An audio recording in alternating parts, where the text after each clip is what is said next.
Toamasina tsy mankasitraka ny sarandalana napetraka ny mpitondra tokotoky.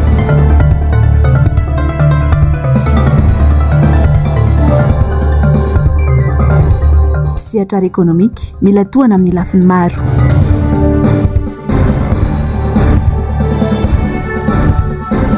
Fikaonandoha fanavotam-pirenena tena vahaolana ho an'ny vahoaka malagasy sy ny firenena. Mankasitraka anao hatrany manaraka ny fahitalavitry ny MBS amin'ny takariva ny sabotsy fahenina ambin'ny folo ny volana jolay ny taona 2024 ity. Manolotra ny araba ary tompo kilasy sy tompo vavy manasanao naraka ny fotoanany vaovao hatramin'ny farany. Misedra olana maro ny psihatra ara ekonomika rehetra eto Madagasikara nanomboka hatramin'izay nisy ny aretina Covid-19 izay. Ao ny miezaka miarina sy kelikely ka mila tohana amin'ny lafiny maro samihafa. Antony indrindra anaovana hetsika iraisam-pirenena ho an'ny psihatra ara ekonomika. Avitra Solondraibe sy Mathieu Prince. Taona maro nisy aretina Covid-19 izay latsaka ambany ny sehatra ara ekonomika eran-tany. Maro araka izany ny sehatra nitondra takaitra tao anatin'izany. Toa ny lavanilina izay araha malala ankehitriny fa ataon'ny fitondram-panjakana kilabao tanteraka kanefa fiarina mamelona tatsa maro ary singa fototra mampandeha ny toe-karena malagasy. Ny tenin'ny fanjakana hoe tsy maintsy atao 570 ariary 570 ariary zay ny kilôny amin'izao fotoana izao iaraha malala hitantsika ny zavatra ny sava dia ohatrany hoe misy ihany tsy indraindray ny maka fa tsy afapony maro anisy. Jereny ny kany andapo, jereny sava malahelo zay amin'ny sava. Tagny tamin'ny taogno ataoko hoe 70 valopolo tagny misy natao hoe GNIV, groupement interprofessionnel de vanille.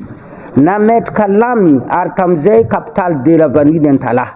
Nametraka hoe itiny verificateur sady eken'ny mpividy, eken'ny fanjakana, eken'ny mpamboly. Dia misy marché contrôlé tsara. Ny kirofo milaza hoe amin'izao izy matoa, sy vola matoa. Le mpamboly ane mahay anazy matoa. Ary naty izy araiky tsy hainy ho magnaty tsy avadiky vola. Ka mangataka zay averigny mois de juin matoa ny lavany fa amin'izay fotoana izay misy verificateur. Tao ireo orinasa vaventy izay nikatona mihitsy noho ny tsy fisian'ny tena anatiny sy ivelany. Toy izany ihany koa ireo orinasa salatsalany sy madinika izay tsy afananoatra noho izay fotoan-tsarotra izay. Miamiverina tsy kelikely zany ankehitriny ary fanamby lehibe tokony apetraka mazava ny fanosehana ireny sehatra ireny ahafahana manarina ny ekônomia antsika. Ho avondrona araka izany ireo psihatra rehetra mba ahafahana mikatsaka tombontsoa manampy azy ireo. Vondrona an'ireo acteur économique ireo satria araka fantatsika hoe nandritra izay roataona sy tapan'izay nisy crise sanitaire tsika dia nisy impact ngeza be tanatin'ny ekônomia antsika le izy. Dia izay no nanapahana hevitra hoe aleontsika mpivondrona ny acteur économique rehetrarehetra na amin'ny privé na amin'ny public ahafahantsika mivoaka anatin'izao crise zao. Rencontre B2B fihaonana entre ny petits moyens entrepreneurs, grands entrepreneurs, ny acteurs économiques rehetrarehetra, ny ONG, ny association, ny entité publique. Akoatra ny eto Madagasikara, ny Egypte, Comores, Mayotte sy ny ambiny moa zany fa zay zao no présent eto fa zay no maha-international azy dia à l'échelle internationale ho avy eo koa ny firenena ivela Madagasikara. 20 mahery ireo andray anjara amin'ity hetsika ity izay ahitanareo avy eto toerana sy avy any ivelany. Antenaina nisy trahan'ireo mpandray anjara rehetra tombotsoa mandritra io hetsika atao etsy amin'ny CCI vaty io ny 17 sy ny 19 ny volana oktobra ho avy izao. Tanora malagasy mpitarika miisa 3 izay efa nandray anjara tamin'ny Ali Mandela Washington Fellowship tamin'ny taondasa no voafantana hisitraka ny fandaharana asa Alumni Enrichment Institute araka ny fanambarany masoivo Amerikanina any amin'ny Universitény Géorgie, Université Drexel ao Philadelphie ary eo amin'ny Universitény Washington izy ireo no hisitraka ity fandaharana asa ity. Aharitra 3 herinandro ny fifampizarana hatrehan'ireo tanora ireo. Anomboka androany 12 Jolay ary farana ny 4 Aogositra ho avy izao. Ny departementam-panjakana Amerikanina no miandraikitra ity fandaharana asa ity miaraka amin'ny fikambanana tsy miankina iray. Fa eto Madagasikara kosa dia indraiky amby 70 isanjato amin'ny malagasy no mbola miaina anatin'ny fahantrana lalina. Mbola lasibadry ny fiovaovan'ny toetry ny andro ihany koa isika izay miteraka olana goavana ao Madagasikara izany. Saika ny fikambanana sy ny vondrona iraisam-pirenena aloha izany hatreto no miantoka amin'ny fiarovana ara-tsosialy na ny protection sociale. Sary sy rindran-tsary ny Tokotry Marola. Tsy afa-miala amin'ny voka-dratsy ateraky ny fiovaovan'ny toetry ny andro i Madagasikara. Dimy tapitrisa amin'ny malagasy izany hoe ny 2020 isanjato no mipetraka amina toerana tratry ny rivo-doza matetika na ny fiakaran-drano ary ny haitany. Mba ampiainana ny voka-dratsy sy ny fahantrana aterany, ilaina ny fiarovana ara-tsosialy ny mponina. Isan'izany izao ny tetikasa fiavota, tetikasa avatsy ny UNICEF sy ny banky iraisam-pirenena vola.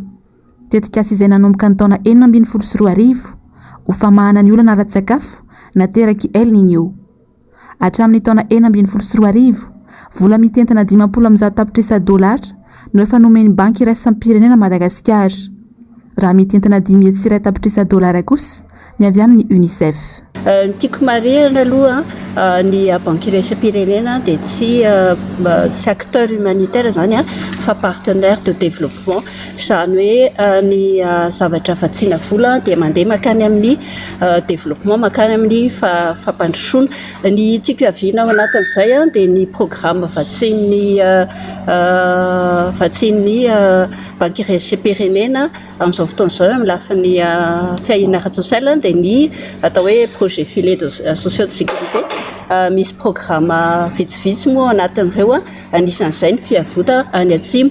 Dia ny tanjona anampiana ny fiavota any atsimo zany dia tsy hoe hiatrehana fotsiny ny loza fa tena hoe hampandroso ny faritra any. Izay moa nazavain'ny SG ny ministère population sy ny DG ny fidy teo hoe rehefa manao an'ilay fiavota dia hiezaka hampandroso ny olona ny tanjona, fa rehefa mitranga kosa ny atao hoe loza dia manampy mile tosika vonjeny. Dia ohatr'izay zany ny fandehan'ny fanampiana ataon'ny banky iraisam-pirenena. Na eo aza nefa ny fanampiana ataon'ny mpamatsy vola avy any ivelany, miantso ny fanjakana ihany koa izy ireo ny amin'ny tokony anomanana vola entina hiatrehana ny loza. Hoe ho antsika eto Madagasikara fantatritsika ny atao hoe marefy zany Madagasikara, dia sika indrindrandrindra ny gouvernement tsara zany manana vola hiatrehana aingana ny loza rehefa mitranga ny loza mba tsy ho taraiky, satria arakaraka mahataraiky atsika vao may mahasarotra ny fanarenana. No tanterahina tamin'ity herinandro ity ny atrikasa anaovana jeritodika mikasika ny fiarovana ara-tsosialy ahafahana miatrika ny loza na ny manuel de protection sociale réactive au choc. Ny taona 2012 no nametrahana azy, boky izay ahafahana mandrindra ny tetikasa any atsimo. Zava-dehibe ho an'ny mponina tetsy amin'ny distrika Navaradrano no nisitrahan'izy ireo ny fitiliana maimaim-poana nataon'ny vehivavy tima ho an'ny androany. Hetsika izay natao ho fanampiana ny mpiarabelona ao anatin'izao fahasahiranana lalina izao. Avitra Solondraibe sy Mathieu Prince. Tsy diso anjara fa nisitraka hetsika ara-tsosialy mifandraika amin'ny fahasalamana ihany koa ireo mponina izay tao amin'ny distrika Navaradrano. Arak'izany, efa natao tamin'ireo distrika maro teto Andrenivohitra sy ny manodidina ity hetsika ity. Maimaim-poana avokoa ny fitiliana izay tanterahan'ny vehivavy tima ao anatin'ny tetikasa vehivavy mendrika, vehivavy mamiratra ao an'i Madagasikara. Maro ireo tonga teny an-toerana na zaza na tanora na lehibe. Manampy an'ilay vahoaka madinika amin'ity fizanan'ity fahasalamana ity, fa ny raha andeho any amin'ny libre vola be tsy zakana intsony. Mahafinaritra zao ataonareo zao. Kansera to. Tsy afaka makany amin'ny dokotera satria any dokotera mandoko consultation. Arakaraka ny olona ny lehibe 50 000, ny zazakely 50 000, ny olon-dehibe 100 000. Da avy eo indray mbola ampivitanana fanafody any amin'ny pharmacie. Dia tena mety aminay ilay izy fa dia misaotra betsaka. Tena mety. Tena hoe sorana an'Andriamanitra mihitsy fa tena manampy. Ka ny rarina mba isotra zao mba hahafahan'ny vahoaka rehetrarehetra misitraka ka isorana ny adokotimo. Za sy ny zanako no hijery fahasalamana ato. Tombony aminay ilay izy maimaim-poana. Maimaim-poana ilay izy moa ny olona manodidina ety zany tsy dia maharaka vola hoe hoentina amin'ny dokotera daholo ny anona hoanina ary zao efa ila tsy ho hita dia za raha mba misy an'izao mba manohana amin'ny vahoaka. Tsy mijery fotsiny mahazo ny mpiarabelona aminy ny atokotiko Madagasikara. antony indrindra nanosika azy ireo hanao ity hetsika ity. Mitoy ny fanampinan'ny mpiarabelona amin'ny lafiny maro ka izana isitraka izany avokoa ny rehetra. Maromaro moa zany ireo endrika ny fitsaboana izay hitantsika eto ary mavevavy manao politika ao anatin'ny antoko politika anay dia maro ihany koa ireo tetikasa ireo zany hoe tsy ny fahasalamana ihany fa ao koa ny fanofanana ara-politika sy ny fanofanana maro samihafa ho an'ny vehivavy. Amin'ny herinandro ihany zao zahay dia efa andeha no fizarana lasopy ho an'ireny sahirana tena sahirana ireny tsy manan-kialofana ireny amin'ny faran'ny volana ihany koa zahay dia manao ny didipotra faobe izay arahanay amin'ny député sy ny mpiara-miasa. Izao ny tanteraka dia teo ny fiaraha-miasa tamin'ny solombavambahoaka Jerry Randrembolaina izay nisoloan'ireo distima tena sy ireo komtima teny amin'ny distrika Navaradrano. Asa sosialy mipaka amin'ny fiainam-bahoaka toy izao no ilaina sy handrandray ny rehetra, indrindra amin'izao fotoana hampahatrana ny malagasy izao. Hita tokoa fa mitsinjo ny madinika Tsakanavaka ny atokotiko Madagasikara. Natolotra ny solombavambahoaka TIM izay lantesy amin'ny boriboritany fahadimy fehitra lalàna zafimbololan'ny vahoaka Androany ny lalana namboarina tao amin'ny distrika izay nahalany azy. Maro ny fokontany sitraka izao fanamboaran-dalana izao izay tamin'ny alalina ny SIAD na ny CLDT ho alonona fanananao izany. Asinandria Malala, Tokra Marla. Fokontany valo no ny sitraka fanamboaran-dalana atetsy amin'ny boriboritany fahadimy Androany. Toy ity etsy amin'ny fokontany ambody voanjo Ivandry ity izao dia tena nampijaly ny mponina ny ara-tsin-dalana fony izy mbola tsy vita. Ty lalana ity zany dia tena simba be mihitsy indrindra fa le alehan'ny olona satria fahavaratra tena tsy mety aminay mihitsy sady debodramo be. Dia zao zay misy an'ity zavatra atao ity zany dia misaotra ny député fetra zay amin'ny alalan'ny TIM tiako Madagasikara. Afaka zany na fanaterana mpianatra na nandeha hivavaka andeha ino ato amin'ity fiangonana ity dia afa-pasaraina tsy revo avy ny orana dia afa-fotaka tonga any am-piangonana anka veretsy amin'ny aingam-panahy mihitsy raha am-piangonana no feny fotaka dia mamerina fisaorana ny honorable ity zavatra ity dia tsy han'ny fanjakana aloha dia marinketo tsy han'ny fokontany fa ny SIAD no namatsy vola ity ary monsieur le député honorable fetra no nahitana an'izany. Fitapavianka ity lalana nampijaly ny mponina ity no ny ezaka ny député TIM fetra lalana zafimboloana no ny fitakina ny SIAD na ilatsina hoe CLD teo aloha. Lalana vita pavé mirefy eo amin'ny 20 metatra eo tafiditra ao anatin'ny tetikasa SIAD izay iandreketan'ny solombavambahoaka. Le izy moa zany dia lalana pavé misy beton ety amin'ny sisiny andaniny sy ny ankilany miaro azy tsy voraka ary mirefy eo amin'ny 20 metatra ho iato eo dia ny angatahana amintsika ponina satria fananana iombonana izy tony dia nikojakojana azy. Tafiditra tao anatin'ny fokontany valo nahazo lalankely vaovao ihany koa ny fokontany ampantokana. Nampijaly mponina ihany koa taloha ity lalana ity no ny aratsiny indrindra rehefa fahavaratra.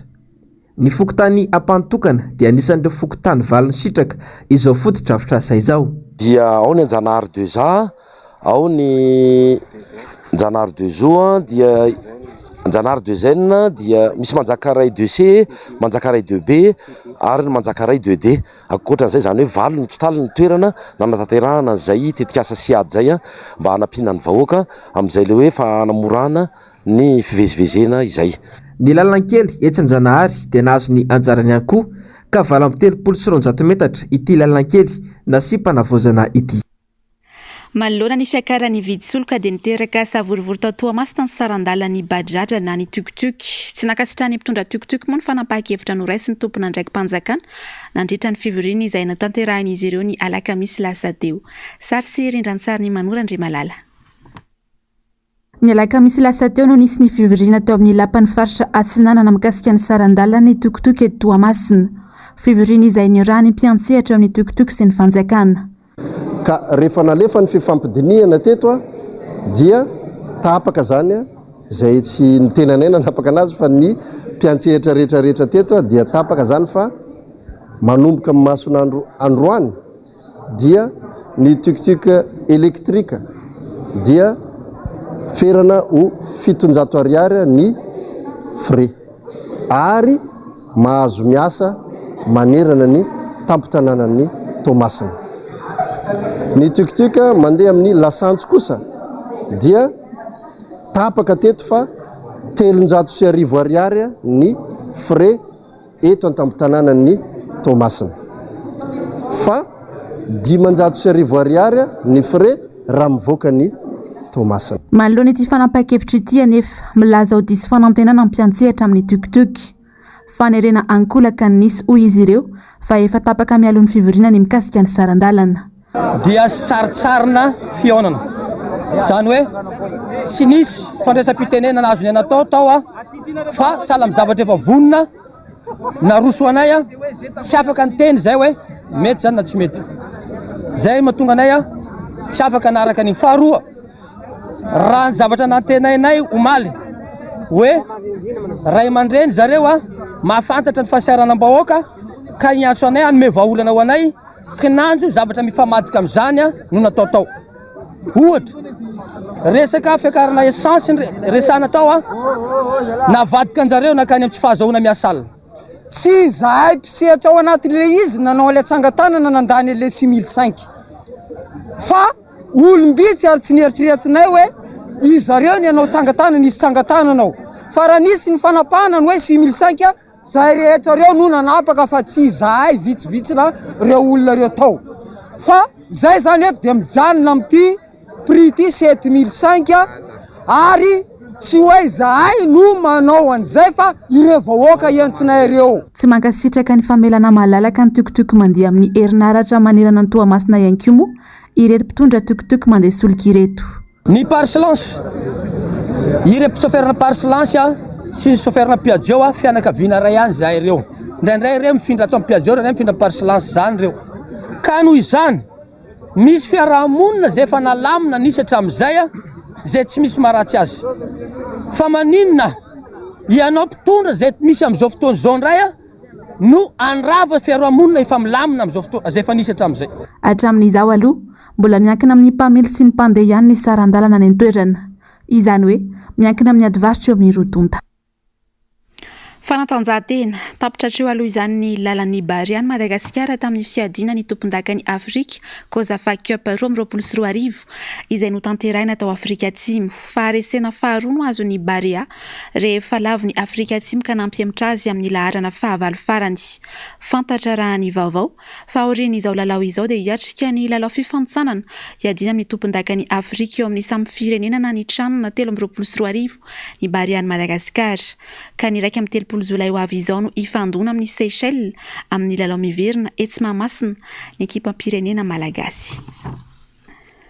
Maresaka iraisam-pirenena olona manodidina ny 4.4 tapitrisa no niverina ao anatin'ny fihiboana any Chine vokatry ny fitombon'ireo marary vaovao voamarina fa mitondra ny tsimikaretina COVID-19 any an-toerana no amafisina indray araka izany ny fipetrasakana ara-pahasalamana nampiarina any an-toerana onja lalaina Ranaivo Manana sy Andry Rakotomalala. Niverina niboka indray ny any Chine tamin'ity herinandro ity vokatry ny fiakarana isan'ireo marary vaovao voamarina fa mitondra ny tsimikaretina COVID-19 any an-toerana. Tato anatin'ny 3 volana izay dia androany 12 Jolay no nahitana olona mitondra ny aretina be indrindra ny Chine raha ny antontanisany voaka. Nahatratra 500 ireo voamarina fa marary androany ary ny ankamaroan'izy ireo dia ahitana soritra aretina avokoa na ilay atao hoe cas asymptomatique. Tsy mitsaha miakatra ny isan'ireo marary vaovao any an-toerana. Raha ny antontanisa hatrany dia 300 ireo voamarina fa mitondra ny tsimikaretina ho malzoma.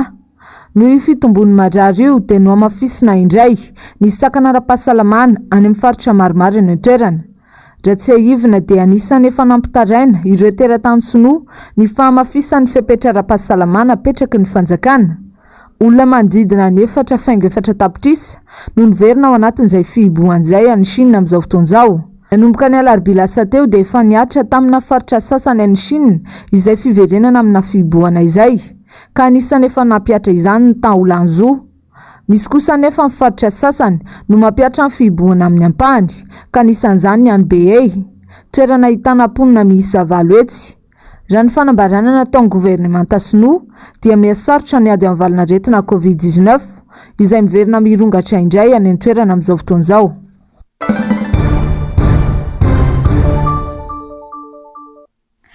Vaovao voaray izao takariva izao dia namoaka fanambarana ny avy eo anivo ny antoko HVM na ny hery vaovao ho an'ny Madagasikara. Manoloana indrindra ny fihetsika fanamparam-pahefana sy ny tsy fanarahan-dalàna tsikaritra nataony filohampirenena sy ny mpikambana ao amin'ny governemanta tao mandoto ny 12 Jolay 2024 lasa teo fotoana izay nanararaotana nanaovana fampelezan-kevitra tamin'ny alalan'ny famorina olona nampitondraina fitafy misy soratra komity manohana ny Andry Rajoelina CSANR. Ny antoko HVM dia manao izao fanambarana izao.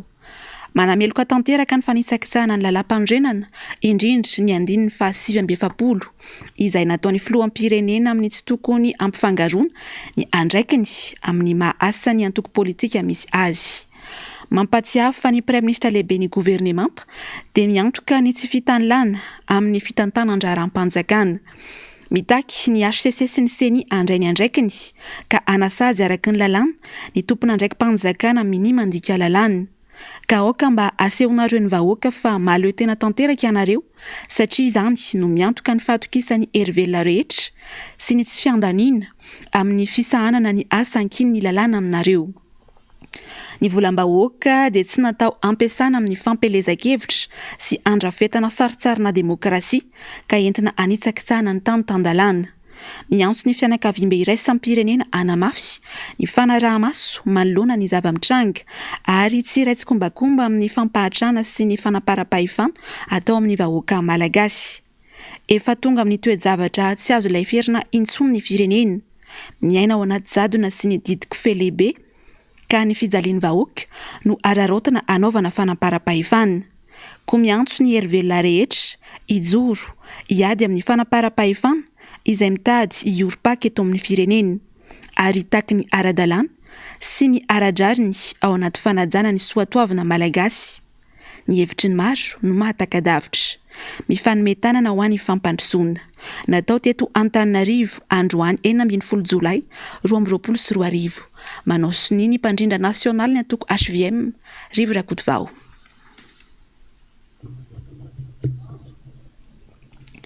Tsy maintsy irosona ny fikaonandoham-pirenena io no nambaran'ny mambra ny bureau politika ny antoko TIM Julien Andriamorasata androany manoloana ny krizy lalina mahazo ny firenena. Charmano Menjanahary, Manora Andriamalala. Lany andro manamary tena sy midoka tena ny fanjakana Rajoelina hoenti maneo fa mety sy mahomby ny fitantanana izay ataony. Mandeha ny karazana porofo-kevitra bontolo na ilay antsoina hoe argument bidon mba hoentina manamary tena. Entina amin'ny resaka mirefarefa amin'ny tany ny ady hevitra fa tsy ny ho fiantraikany amin'ny fiainam-bahoaka no jerena sy hitadiavany vahaolana. Mevitra voafiandro zavatra zao fa mipitra tampoka eo izy voataraiky zay vao tena tara hoe ahoana fa lasa misy crise be, crise politique be. Tokony mijery an'izay izy maka ny hevitra ny rehetra izy hoe inona ny vahaolana zany alana amin'izao crise zao. Mety hisy ny accord politique rehefa avy eo, mety hisy ny convention politique rehefa avy eo. Dia ireo zany mamaritra inona ny tokony atao ialana amin'izao crise zao. Ny élection zany le relance économique maika mety misy teza mihitsy zany, mety misy zany zavatra zany fa tsy atao lava be koa fa fotoana fohy zany dia ny tena maika dia ny élection. Mba hisy élection tena hoe mangarary tsy misy alabato, tsy misy sosoka eto amin'ny firenentsika ity. Inona zany no fepetra raisina amin'izay zavatra zay anatin'ilay concertation nationale. Anjaran'ny fanjakana ange zany fa rehefa tsy hanao ny fanjakana dia metsika ny opposition, metsika ny fanoherana. Fa rehefa metsika vahoaka io ngamba voataitra ny FFKM hoe ahoana tokoa zany fipetraka zany fa tsy maninona zany fa homana aingana ny concertation nationale manao accord politique tsika, convention politique tsika dia io ange mametra an'ilay fepetra raisina tantanana ty teza mitafoy mety misy ampahany disposition na hoe ny fepetra anaty lalam-pandrenena mety miato kely aloha satria io no tena mitona azy ilay accord politique. Misy lalana mety miato kely aloha fa io ihany tantanantsika ny teteza mitafoy io izy fa tsy lava be. Tokony atao aingana ny élection. Miakatra 50 hatrany amin'ny 100 mahery ny vidim-piainana ankehitriny. Mena be ny fahefa amin'ny vidin'ny olona. Saingy tsy misy ny vahaolana hoentin'ny fanjakana analefahana izany. Tsy hita intsony ny sokajy manana fari-piainana antonony na ilay antsoina hoe classe moyenne. Fa mivarina any amin'ny fahantrana mangitsikitsika ny vahoaka. Mbola olozano izao no miseho. Raha mbola mitoy izao fitondrana izao ho hiatrany ny fanazavana. miariary ny tsy fahaiza mitantana eto Madagasikara hoy nambaran'ny solombavambahoaka Jerry Randriambolaina androany raha nitondra ny fanehoan-keviny mahakasika ny fitantanana andraram-panjakana sy ny fiainam-bahoaka. Tsy antenainy intsony ny andro soan'ny Madagasikara raha mbola izao fitondrana izao atranty no antenainy Germano Menjanahary sy Manorandre Malala. Mikorontana ny fitantanan-draram-panjakana ankehitriny. Ny vahoaka no mizaka ny vokatry ny tsy fahaiza mitantana ny mpitondra. Voaporofo fa tsy naomby ny fanoloana sy ny fikitena matetika ny mpikambany governemanta izay efa inefatra izay tao anatin'ny 3 taona sy tapany. Fomba fanao ny mikitika an'io ho fampitoniana ny saim-bahoaka amin'ny toetra raha-mangotraka saingy efa zarienatra ho an'ny fanjakana satria ny taray no ratsy dia ny volo no aholakolana. Izao krizy izao no farafahaizan'ny Rajoelina mitondra firenena. Teti-bolam-panjakana io zany dia anisan'ny tena niady sy nijery hoe inona ny zavatra tokony ho ahitsy ato, inona ny zavatra tokony ho amboarina mba hisinzy zay tena hoe fitantanana mangarahara sy tena hoe tafapakany amin'ny vahoaka zany lesaka fampandrosoana zany.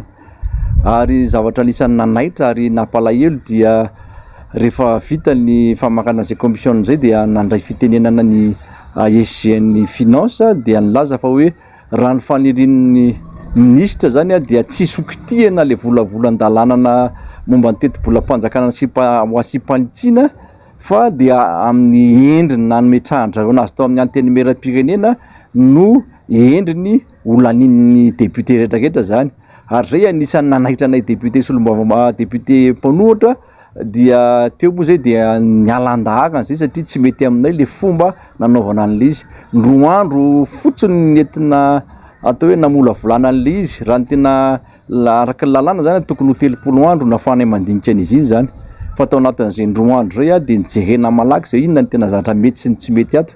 Nefa zavatra nampalahelo moa zany dia tena hoe tsy nisy fanitsiana zany le teti-bolam-panjakana nasipanitsiana fa tonga dia nalefa tamin'izao fotsiny efa voasoratra mazava ao anatin'ny teti-bolam-panjakana izay lanin'ireo solombavambahoaka ny asa izay tokony tanterainy. Tao anatin'ny 3 taona mahery izay nitantana ny ity fitondranay ity dia ny famonoana afo momba ireo fitokonana maro lafy no ny bahan-toerana. Eny fa natramin'ireo mampiasa mpanjakana sasany aza fitokonana vao azo. Iarahantsika mahita ny fitokonana eo anivon'ny ministeran'ny raharaham-bahiny ankehitriny, ny orinasa mpikojakoja lalana ary ny fahampotena ireo orinasa mpanjakana eto amintsika izay zara fahamandeha sy mihodina ankehitriny toy ny Jirama. Nazava kosa ny valikafatra nataony solombavambahoaka lany tamin'ny anarany antoko-timy matetsy amin'ny boriboritany faha-efatra makasika indrindra ny orinasa Jirama sy ny fiakarany sarandalana. Samy manao izay tiany ny mpitatitra izay manam-pirofo fa tsy toteny intsony ny filoka tokony andiny tena. Asin'Andriamalala sy Tokotry Marla. Samy manao izay tiany ireo mpitatitra ny amin'ny fampiakarana sarandalana na ho any eto andrenivohitra izany na ho an'ny faritra maro manirana any Madagasikara taoriany ny fampiakarany fanjakana ny viditsolika. Ohatra amin'izany dia sasany tamin'ireo kooperativa eto andrenivohitra androany no tsy nanaiky ilay sarandalana 900 ariary napetraky ny mpitondra fa nampiakatra izany ho 400 ariary. Ilay mpitondra mantsy dia variana amin'ny rendrarendra sy ny fizahozahoana ka tsy mahalala ny tena zava-misy marina iaina ny vahoaka. Tsy vahaolana marina ny jeren'ilay mpitondra fa resaka fotsiny tenenina hoe zany ka mijery ny vahoaka nefa tsy mijery vahoaka fa tena vao maika zany famitahana amin'ny vahoaka. Ny antony dia izao io izay fanarany hoe enjato miaraka amin'ny mpitatitra io dia tsy hamamy mihitsy ny olona ny mpitatitra, ny olona misehatra anatin'ny fitaterana raha fitateram-bahoaka fa tsy samy tena izy amin'le tena sara-pitaterana marina dia lasa manao an'io ny mpitatitra satria io ny tamin'mpitatitra fa mahavany olana na amin'ny lafiny karama ho an'ny mpitondra ny fiara fitaterana zany na ho an'ny atao hoe receveur zany mpanampy na amin'ny entina ikarakarana ny fiarakodia amin'ny vidim-pe sy ny resaka entretien. Tsy sahan'le filoham-pirenena zany dia mampiakatra ny olona. Rehefa mampiakatra ny olona dinona dikan'izany dia le filoham-pirenena mihitsy zany ny tena tokony eritreritra fa hoe mba filoham-pirenena any ave ka toteny enoy ny retolona reto amin'ny fanapahan-kevitra iarahana ohatran'izao. na intsy ihany koa ity solombavam-bahoaka ity namalany Andra Joel raha nilaza fa isitraka azavana ny 520 isanjato ny malagasy. Fa le azavana ny vitam-panao solery fa ny resaka le tena hoe se ampiarina ny olona mihitsy amin'ny fampiasana herinaratra zay no tsy mandeha amin'izao fotoana izao ary zay ny problème.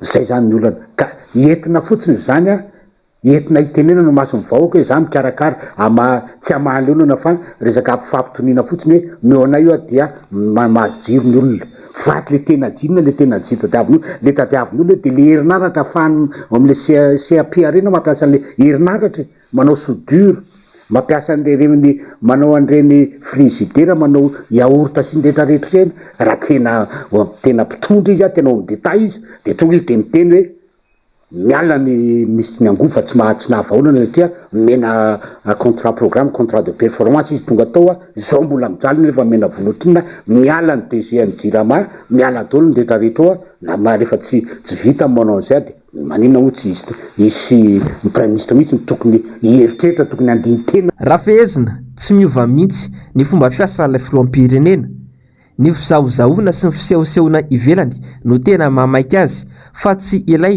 tena marary ny vahoaka ka tsy magaga raha tsy ho toteny eo anatrehany vahoaka intsony. Tapitrary ny fampahalalam-baovao tamin'ity androany ity mankasitraka anao nanaraka izany hatramin'ny farany ireto kosa ny fandaharam-potoana ho arahantsika eto amin'ny MBS ho an'ny androany sy rahampitso taky ny mahazatra ny famerenana fandaharana ahoana marina no arahanao rehefa tapitra ny fampahalalam-baovao ary izay kosa no anarahantsika ny Global News. Ny horonan-tsary ho arahantsika eo amin'ny androany dia ny one shot ho an'ny rahampitso alahady kosa ny le terminal. Ny tenako kosa mametraka ny veloma mandrapitafa ho amin'ny manaraka indray tompoko.